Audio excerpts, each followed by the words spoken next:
जैसे ही गौरैया अपने बच्चे और अपने साथी लाल चिड़े के साथ वहां से उड़ गई, कौवा बस चुपचाप उन्हें जाता हुआ देखता रह गया। उसके पंख ढीले पड़ गए थे और आंखों में पछतावे की नमी भर आई थी।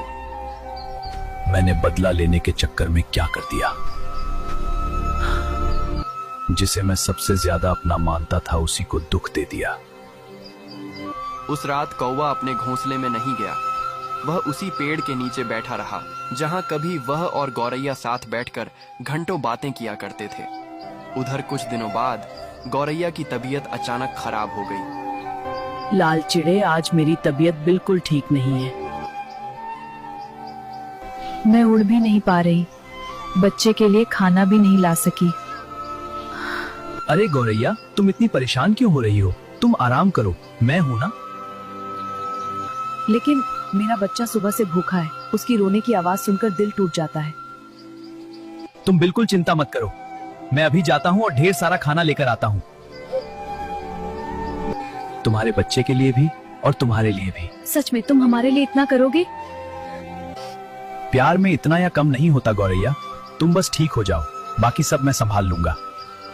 भगवान करे तुम्हें कुछ ना हो, जल्दी वापस आना। मैं अभी आता हूँ, तुम बस हिम्मत रखो। इतना कहकर लाल चिड़ा जंगल की तरफ उड़ गया। खाना ढूंढते ढूंढते वह जंगल के उसी हिस्से में पहुंच गया जहां उसकी पहली मुलाकात गौरैया से हुई थी। अचानक उसे किसी के कराहने की आवाज सुनाई दी। लाल चिड़ा घबराकर उस दिशा में बढ़ा। जब वह पास पहुंचा तो उसने देखा कि एक बूढ़ा लाल चिड़ा घायल हालत में जमीन पर पड़ा था। उसके पंखों से खून निकल रहा था। आप कौन हैं?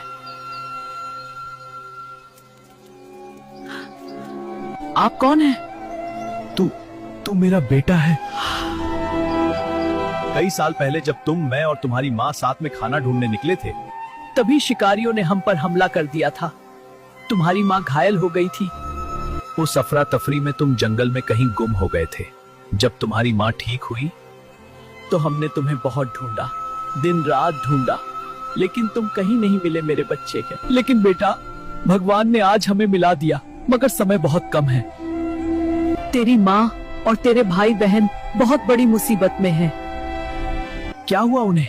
कुछ देर पहले शिकारी आए थे, उन्होंने पूरे परिवार को पकड़ लिया।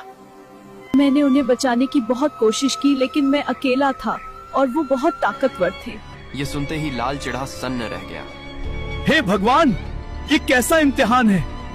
एक तरफ बीमार पत्नी गौरैया, एक तरफ उसकी बीमार पत्नी और छोटा बच्चा था और दूसरी तरफ उसका असली परिवार। तभी पीछे से एक आवाज आई। अगर दिल साफ हो तो रास्ता खुद बन जाता है।